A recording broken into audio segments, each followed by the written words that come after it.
নমস্কার। আজকে আমি সপ্তম শ্রেণীর ভূগোল বইয়ের আফ্রিকা মহাদেশের ৩২টি এমসিকিউ প্রশ্নোত্তর আলোচনা করব। তো চলো শুরু করা যাক। আয়তনের দিক দিয়ে আফ্রিকা মহাদেশের স্থান পৃথিবীতে প্রথম না দ্বিতীয় না তৃতীয়? উত্তর হবে দ্বিতীয়। নিরক্ষরেখা, কর্কট ক্রান্তি রেখা, মকর ক্রান্তি রেখা এবং মূল মধ্য রেখা, এই চারটি রেখায় বিস্তৃত হয়েছে এশিয়ার না আফ্রিকার না উত্তর আমেরিকার ওপর দিয়ে? আফ্রিকার ওপর দিয়ে। পৃথিবীর প্রথম মানুষের উদ্ভব হয়েছিল দক্ষিণ আমেরিকায় না উত্তর ইউরোপে না না পূর্ব আফ্রিকায়? উত্তরটি হবে পূর্ব আফ্রিকায়।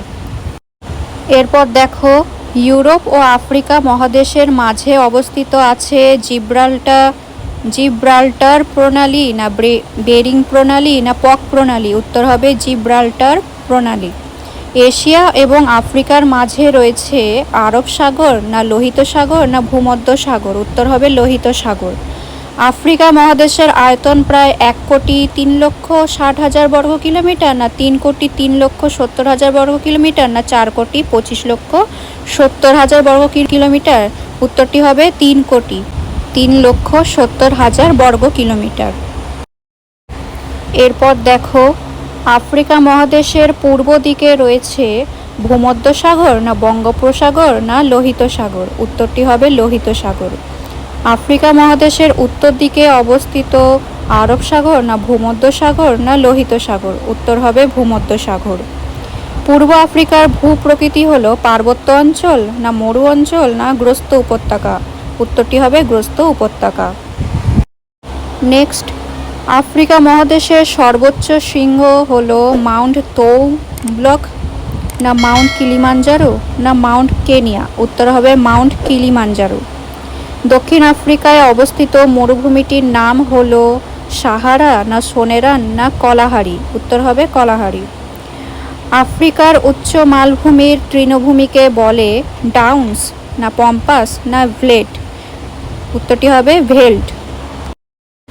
এরপর দেখো, নীল নদের দৈর্ঘ্য প্রায় ৬,৮৫৩ কিলোমিটার না ৬,৫৫০ কিলোমিটার না ৬,৭৫০ কিলোমিটার? উত্তর হবে ৬,৮৫৩ কিলোমিটার। আফ্রিকার দ্বিতীয় দীর্ঘতম নদী হল নীল, কঙ্গো না নাইজার? উত্তরটি হবে কঙ্গো। আফ্রিকার উত্তর বাহিনী নদী হল কঙ্গো, জাম্বেজি না নীল? উত্তরটি হবে নীল। কঙ্গো নদী প্রবাহিত হয়েছে আফ্রিকার পূর্ব না পশ্চিম না উত্তর দিকে? উত্তর হবে পশ্চিম দিকে। এরপর দেখো, কঙ্গো নদীর উৎপত্তি স্থল বুরুন্ডি উচ্চভূমি না জাম্বিয়ার উত্তর প্রান্ত না গিনি উচ্চভূমি? উত্তরটি হবে জাম্বিয়ার উত্তর প্রান্ত।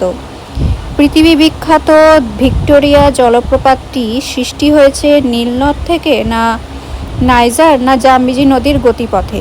উত্তরটি হবে জাম্বেজি নদীর গতিপথে। আফ্রিকার উত্তর পশ্চিম এবং দক্ষিণ পশ্চিমে অংশে দেখা যায় নিরক্ষীয় না ভূমধ্যসাগরীয় না মৌসুমী জলবায়ু? উত্তর হবে ভূমধ্যসাগরীয়। এরপর দেখো, আফ্রিকার নাতিশীতোষ্ণ জলবায়ু অঞ্চলের একটি স্বাভাবিক উদ্ভিদ হল ওক না এবনি না পপলার? উত্তর হবে পপলার। আফ্রিকার যে অংশে চীন দেশীয় জলবায়ু দেখা যায় তা হল উত্তর পশ্চিম না দক্ষিণ পূর্ব না উত্তর পূর্ব? উত্তর হবে দক্ষিণ পূর্ব। আফ্রিকার ক্রান্তীয় তৃণভূমিটি হল সাভানা না পম্পাস না ল্যানোস? উত্তরটি হবে সাভানা। এরপর, আফ্রিকা মহাদেশের দীর্ঘতম নদী কোনটি? কঙ্গো, নীলনদ, নাইজার না জাম্বেজি? উত্তর হবে নীলনদ। এরপর দেখো, আফ্রিকা মহাদেশের সর্বোচ্চ শৃঙ্গ কোনটি? উত্তর দেখো মাউন্ট কেনিয়া, মাউন্ট এলগন না মাউন্ট কিলিমাঞ্জারো না রুয়েনজোরি? উত্তর হবে মাউন্ট কিলিমাঞ্জারো। এরপর, আফ্রিকা মহাদেশের সর্ববৃহৎ দ্বীপ কোনটি? জাঞ্জিবার, মরিশাস, মাদাগাস্কার না সিসিলি? উত্তর হবে মাদাগাস্কার। এরপর দেখো, আফ্রিকার ক্রান্তীয় তৃণভূমি কী নামে পরিচিত? ভেল্ট, সাভানা, প্রেইরি না পম্পাস? উত্তর হবে সাভানা। এরপর দেখো, সুয়েজ খাল কোন দুটি সাগরকে যুক্ত করেছে? লোহিত সাগর ও ভূমধ্য সাগরকে, আরব সাগর না লোহিত সাগরকে, কৃষ্ণ সাগর ও কাস্পিয়ান সাগরকে, না উত্তর সাগর ও বাল্টিক সাগরকে? উত্তর হবে লোহিত সাগর ও ভূমধ্য সাগরকে। নেক্সট দেখো, সাহারা মরুভূমির প্রধান যাযাবর উপজাতি কারা? বুশম্যান, পিগমি, বেদুইন ও তুয়ারেগ, না বান্টু? উত্তর হবে বেদুইন ও তুয়ারেগ। এরপর দেখো, আফ্রিকা ও ইউরোপ মহাদেশকে পৃথক করেছে কোন প্রণালী? পক প্রণালী, জিব্রাল্টার প্রণালী, না বেরিং প্রণালী, না ডোভার প্রণালী? উত্তরটি হবে জিব্রাল্টার প্রণালী। নেক্সট, নিরক্ষীয় অঞ্চলের চিরসবুজ ঘন অরণ্য আফ্রিকার কী নামে পরিচিত? তৈগা, সেলভা, স্টেপ, না সাভানা? উত্তর হবে সেলভা। এরপর দেখো, আফ্রিকার নাতিশীতোষ্ণ তৃণভূমি কী নামে পরিচিত? ভেল্ড, সাভানা, ডাউন্স, না পম্পাস? উত্তর হবে ভেল্ড। এরপর দেখো, আফ্রিকা মহাদেশের জলবায়ু প্রধানত কীরূপ? চরম ভাবাপন্ন, নাতিশীতোষ্ণ, উষ্ণ ও ক্রান্তীয়, না শীতল? উত্তর হবে উষ্ণ ও ক্রান্তীয়।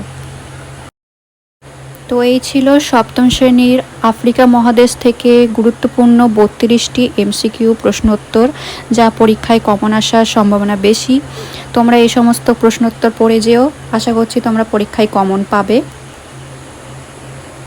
ভিডিওটি ভালো মনে হলে লাইক আর সাবস্ক্রাইব করতে ভুলবেন না। আশা করছি আমার ভিডিওগুলো দেখে আপনারা উপকৃত হবেন। তো পরবর্তী ভিডিওতে আবার দেখা হচ্ছে। আর ভিডিওটি সম্পূর্ণ দেখার জন্য ধন্যবাদ।